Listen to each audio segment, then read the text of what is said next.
Perfect. So, hello everyone. Thank you so much for joining us over your lunch hour for a webinar in sponsorship with EDR and NSBA. My name is Tanya Blaine Ancausa, and I'm the program lead here at WESC. I want to say a huge shout out to our webinar sponsor today, W Law. Now, our topic today is digging deeper, exploring brand foundations. And this will be presented by Jennifer Fabric, and she's a senior strategist at the Show and Tell agency. Now, throughout Jennifer's presentation, please feel free to ask those questions, and you can drop those in the Q&A box. You will go ahead at this point to just introduce yourselves in the regular chat box. Tell us a bit who you are, your business, anything that you want to share. As usual, this webinar is being recorded and will be available for on-demand viewing. You'll also receive an email tomorrow at this time with a link to the recording, which can also be seen on our website. So with that being said, I'm going to take myself out of the way and introduce to you our speaker, Jennifer, to tell us all about branding. Jennifer, welcome and thank you so much for joining us. Thank you so much. So just to get us started, just a really quick introduction, a little bit about myself. Like Tanya mentioned, I am a senior strategist. I'm based out of Regina, Saskatchewan. I've been in Saskatchewan since I was 4. It's where I grew up. I do work for a company that is based out of Winnipeg and Kitchener. So I work remotely out of Regina. So I have the unique opportunity to do that. I am a senior strategist. So I work really closely with companies at the onset of branding, if we're doing any rebranding work, and then as well for marketing planning, content planning, those types of things. What I want to discuss with you today is brand foundation specifically, and I'll walk us through all of the elements. But what I really wanted to do was start off our conversation by really setting the baseline.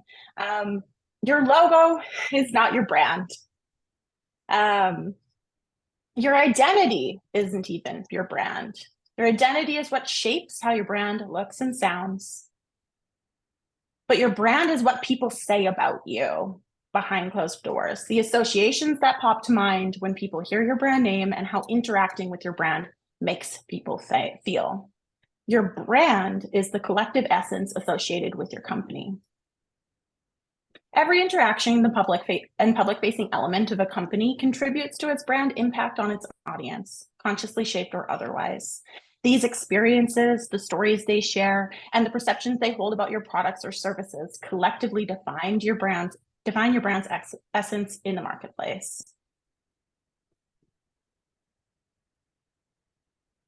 While we cannot control brand perception, we certainly can manage the interactions that influence it. And this is the basis of brand management. Brand management is the intentional building, reinforcement, and iteration of your brand. Today's conversation is going to focus on the strategic groundwork of brand foundations. Brand foundations serve as an educated North Star from which all branding decisions can be made. Brand strategy involves understanding your target audiences, defining your unique value in the marketplace, and clarifying the emotional and physiological associations you want your brand to evoke. Our first lesson, crafting your brand expression without first doing the strategic groundwork is a shot in the dark. When you do the foundational work, you illuminate the path ahead. I know it's tempting to step straight into brand identity, and I get it. Things like logos, your color palettes, those are really exciting to want to jump ahead and really focus on. But foundations are the roadmap that guide your brand identity and how your brand identity is developed and how your brand experience is crafted. A well thought out expression ensures that all elements of the brand are working together harmoniously to convey the desired message to your target audiences. When strategy effectively informs brand expression, it results in a well-defined brand that helps to create a strong, consistent image that resonates with your brand or your target audience.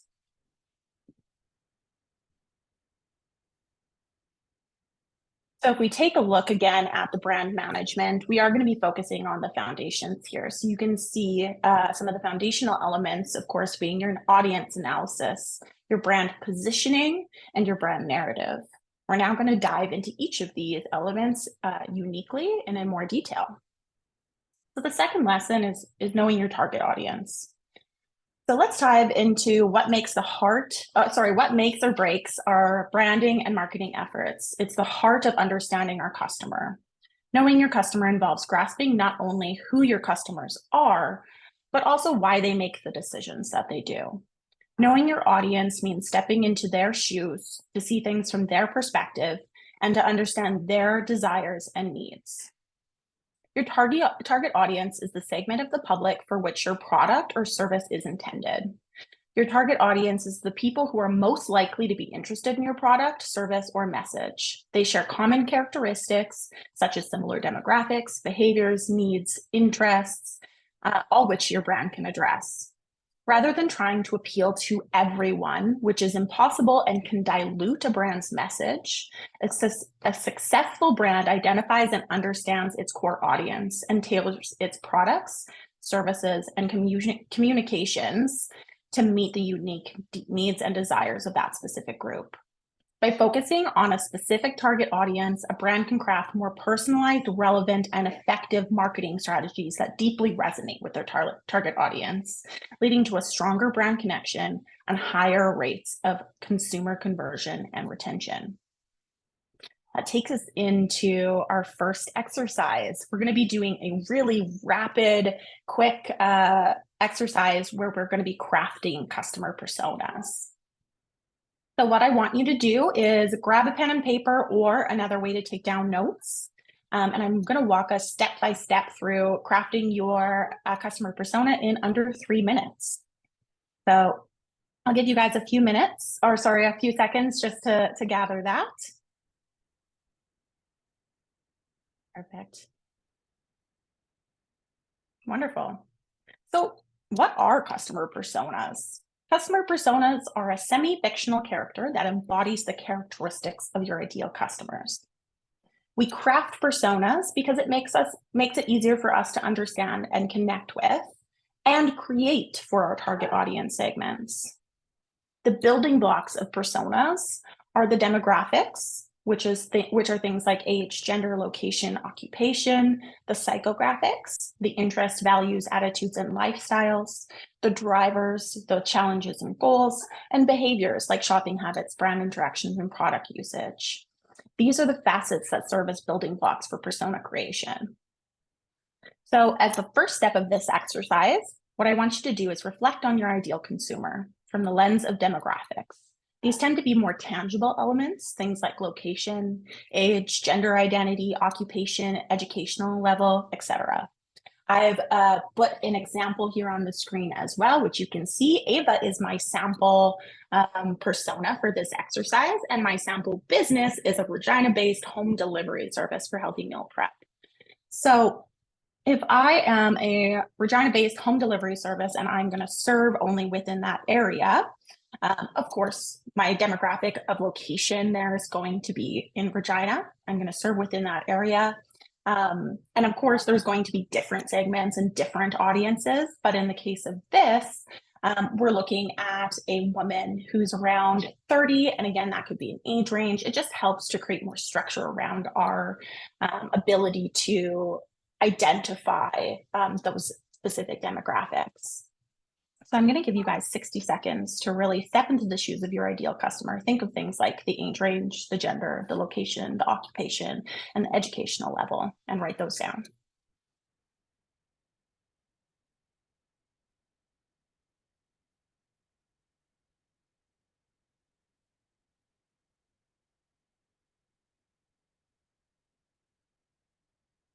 Anybody does have any questions or would like assistance with the exercise as well, please feel free to use the chat function.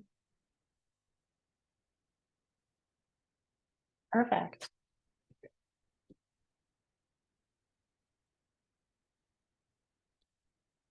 Next, we're going to be moving on to psychographics.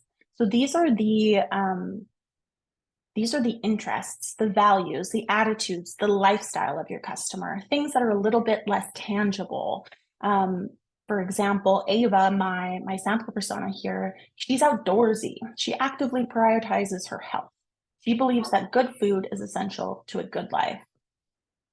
Chat is disabled, I am hearing right now. Tanya, would you be able to take a look at that for us? Thank you. Okay.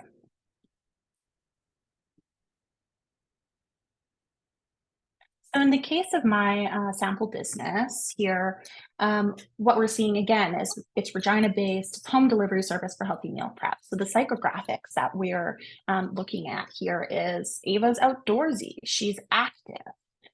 She's the type of person that wants to have healthy meal prep because that is something that is core to her. She wants to be active. She wants to be healthy. Those are some examples of interest or psychographics. Moving next to potential drivers. I want you to step into the shoes of your ideal customer to reflect and look at their challenges and goals. For Ava, she wants to maintain a healthy diet, but she struggles with meal prep due to a busy professional schedule. So what we can look at here is she wants to be healthy. She wants to create meals that feel healthy and really address what she wants for her dietary needs. But she's busy. So it's hard to pay attention and cook and do all of the meal prep and all of those types of things. So we can really help to start to shape that consumer. So I'll give you 60 seconds to really think about those challenges and those goals. What might drive your consumer? What type of things they might want to achieve? Those types of things.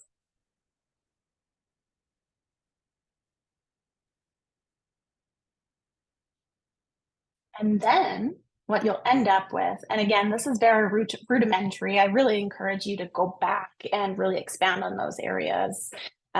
You can also go as far as doing consumer research, which is something that I always recommend, where you can, instead of it being based on educated knowledge from knowing your business, knowing your consumers, you can actually do consumer research. You can look in things like the back end of your like customer systems. You can actually take a look at specific demographics. You can take a look at bringing in those tangible things to also supplement your thoughts. Perfect. I have a question here. How do you target an audience in healthcare, i.e. pharmacy, all ages, genders, socioeconomic status?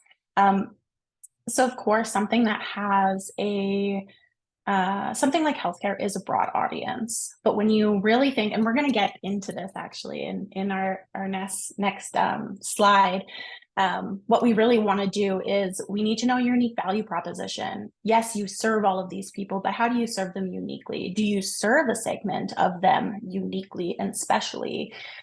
So you can have multiple target audiences, but I really encourage you to look at those ideal personas, looking at the customers that you serve ideally, you serve specially, you really meet their drivers, you meet their unique needs. Because again, like I said, if you're everything to everybody, then you're nothing to everybody.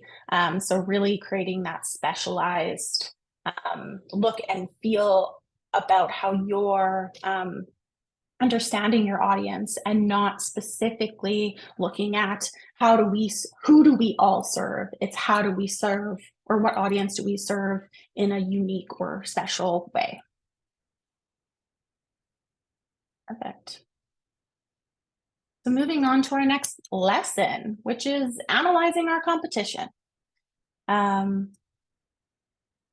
Wonderful. So understanding who your competitors are, their strengths, their weaknesses, and their strategies give you invaluable insights. Knowing your competitors means turning the lens outward, observe the competitive landscape. Understanding who your competitors are, how they're perceived in the marketplace, their strengths and weaknesses gives you invaluable insights. This knowledge is power. It helps you differentiate your brand, to innovate, and to find your unique value proposition that resonates with your audience. Your competitors are not obstacles. They are opportunities to refine your strategy, to understand what the market values, and to clarify where your brand stands in the tapestry of the industry. So to reflect just back on the question that was asked, this is a really valuable way to identify who your target audience is by identifying your unique value. And what identifying your unique value does. So knowing your competition, that allows you to identify your unique value proposition or your brand promise. Your brand positioning is about what sets your brand apart from others. It's the distinct experience or benefit that your brand offers to its customers, something that is not found elsewhere.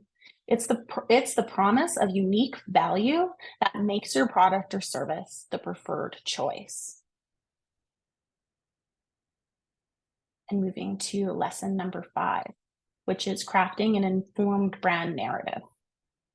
Your brand narrative should be shaped by a deep understanding of the foundational elements that we've covered so far today. Your audience, your understanding of that audience, the competitive landscape, and your brand promise or your differentiator.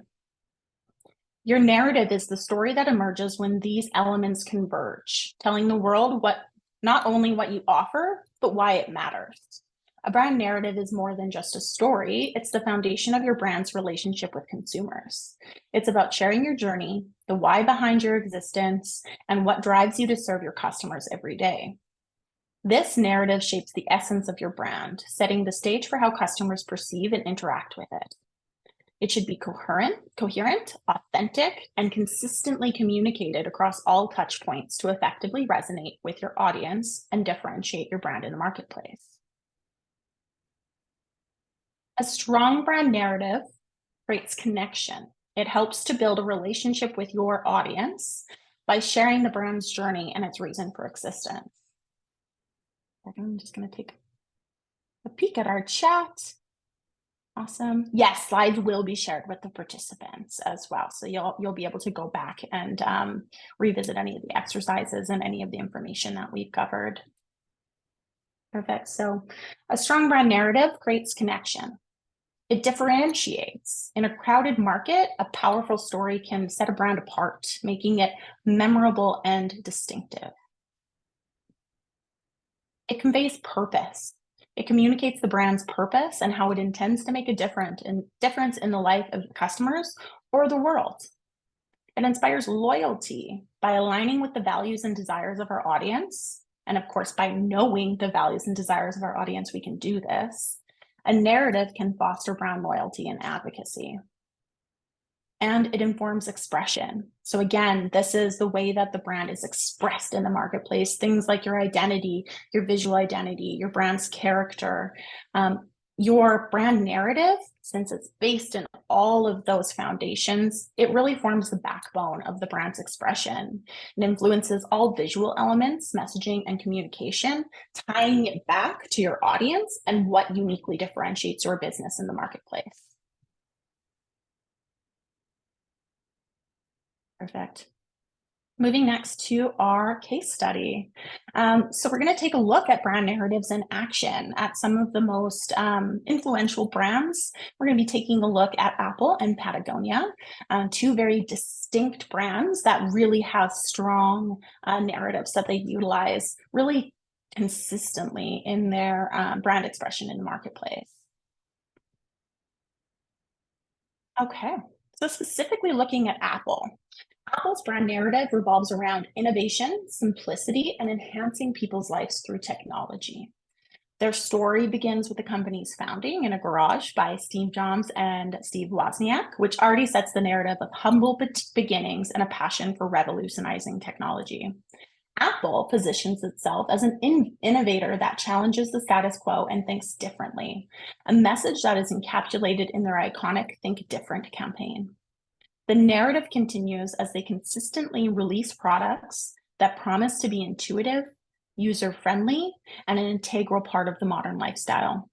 The focus is not just on the products, but on the experience of using Apple technology to unleash your creativity and productivity.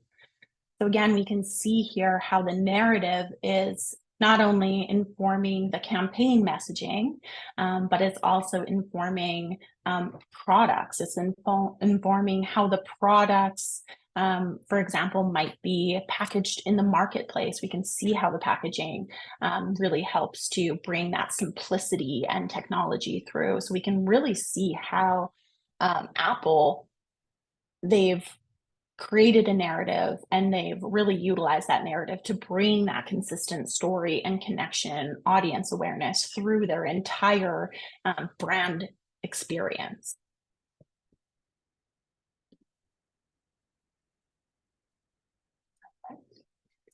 The next case study we're going to be looking at is Patagonia.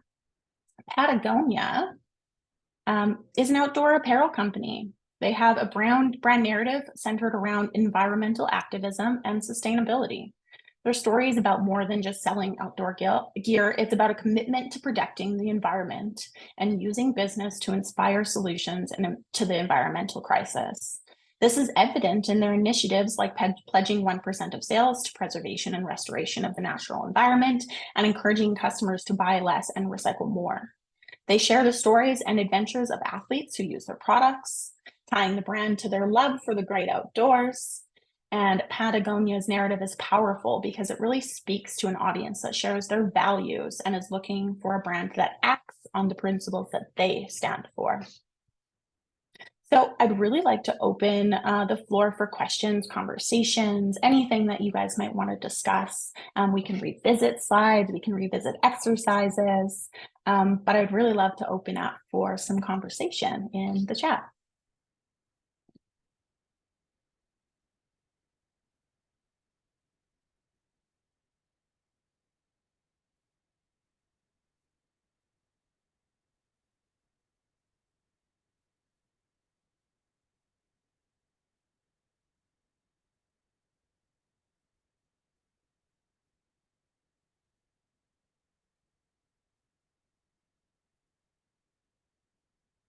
I see there's another Jennifer here who also works for a remote branding and design. So that's great. Nice to meet you and see you.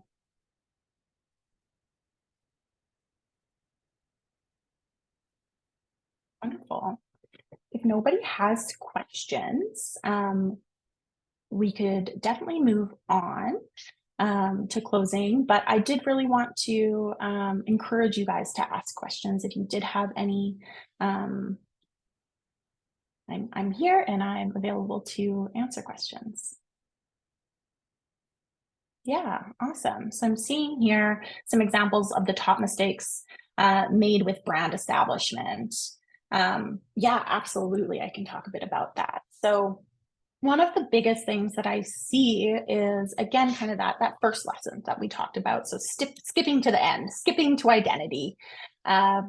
So not doing some of that foundational work, not taking the time to understand your audience, to understand the marketplace, to understand where your brand is positioned compared to your competitors. So really skipping that and going right into identity. And often what I see people do with identity is they base their identity, so the visual expression of their brand and the verbal expression of their brand on preference. So that could be either the owner's preference or leader preference. And what can be really challenging about basing your brand on your personal preference is that it's not suited to your audience and it's not really tailored towards serving your audience. So I'd say that that's definitely a big mistake. So skipping the groundwork, going based off of like gut feel and preference and not doing that strategic pieces. And the other thing that I really see in brand establishment is missing that connection between brand identity and brand expression. And your brand expression, those are things like, or sorry, brand experience, my mistake. Brand experience is your customer experience, the interactions that somebody will have with your brand beyond the visual and verbal ways that you express it. So if somebody comes into your establishment, they're going to have a interaction. Does that interaction reflect the brand that you've developed? So those types of things. Does their interaction with the interface of your website align with your brand? So definitely all of those things.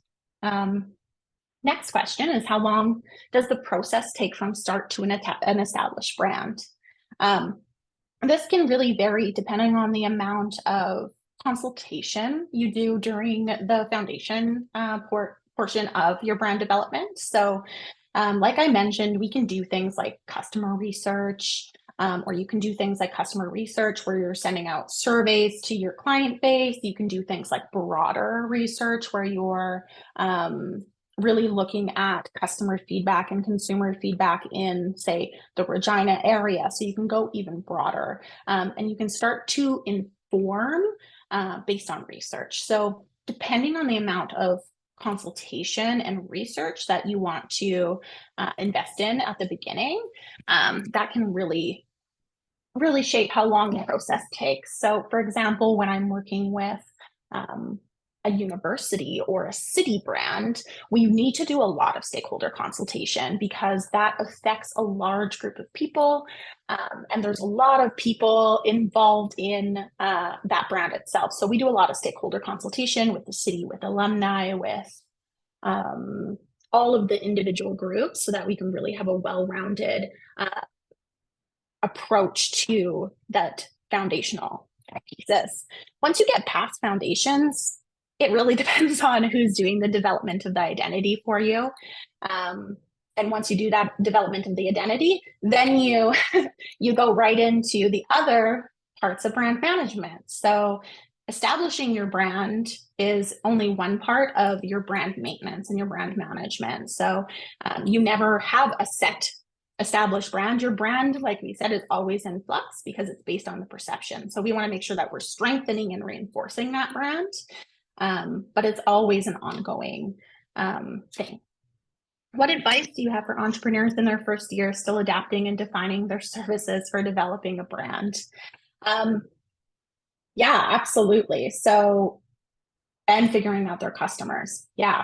So what I would say for the first year is I would go into, and I can also say this, I had a small agency here in Regina. So I was an entrepreneur as well, and now I'm an entrepreneur, but, and I did actually do the same thing where I was adapting and defining my services. And that's something that you're always going to do as a company. You want to be continuously adapting and defining your services and your brand, and figuring out who your customers are. So one thing that you can do at the beginning is develop those audience personas. So you're not going to have that established client base that you can go back to and really validate. But what you can do is you can start working with personas. You can look at those foundational pieces, and I would have recommend doing that even before you go ahead and build out that identity.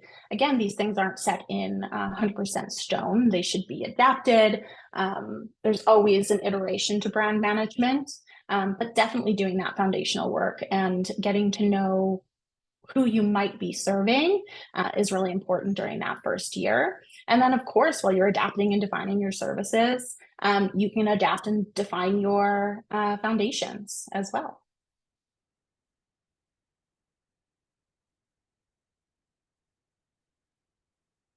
So thank you so much. Those are really great questions.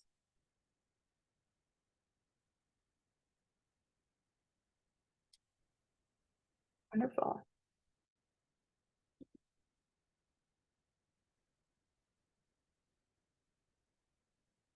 Thank you. Oh, I'm seeing. Yeah, awesome. I'm just seeing a couple more questions here, and we do have time, so I'm definitely going to make sure that I can answer those for you. When conveying your purpose, how do you avoid being negative about another company? So the great thing about your brand promise and what your unique value proposition is it's about you. It's not about your consumers. It's about what you provide. It's the promise that you make. Yes, is that in reflection of your competition or their company? Of course, but we're not going and saying that. We're not going to say we're faster than this place at serving you, but we are going to say we're the fastest at serving you. So it's really owning who you are and what your brand is and what its purpose and its promises, without having to go and speak on another brand. In fact, I would recommend not taking another brand and reflecting that in your purpose or promise, of course. Awesome. Any advice on digging deeper into your target demographic? We work with entrepreneurs, which can be too general and broad. Again, yes. When we think about, for example, something like agriculture is a really, really broad category, and we're serving a lot of different people within agriculture. We can think of, let's say, growers or farmers as a broad category, the same way that you're thinking of entrepreneurs as a broad category. But what you can do is you can create personas within those individual, like, broader categories. So for example, when I'm looking at agriculture, yes, we have growers, but we have grain farmers, we have dairy farmers, we have so we have all of those different types of specific personas that we can build out. And again, you want your unique value proposition, you want your brand to be uniquely serving that audience. Yes, your brand can serve audiences outside of your target demographic. They're going to serve people outside of your target demographic, but it's the definition of that target demographic or those target demographics, because sometimes there's going to be multiple main audiences for you. When you've really identified them, that's how you're able to really tap into the unique challenges, drivers, to really understand them. So I hope that helps to provide some clarity on that.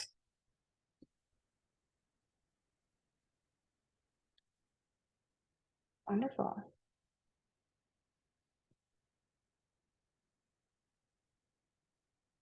Awesome. So it looks like those are all of our questions for today. Awesome. I'm glad that was helpful. Thank you. It was really wonderful to talk with everybody. I'm going to hand you all back over to Tanya. Well, thank you so much, Jennifer, for informing us about everything branding. And thank you everyone who spent your lunchtime with us to attend this webinar. As a reminder, it will be available this time tomorrow for on demand. You can check our website. It will be there. You should also get a link in your email with this webinar. Our next webinar will be on December 13th, and that will be on Thrive and Succeed, Avoid Burnout. I think that's absolutely perfect for the holidays. So if you haven't already registered for that, you can do so again at our website. Thank you again so much for attending, and I will see you next time. Thank you, Jennifer. Have a great rest of your day. Awesome.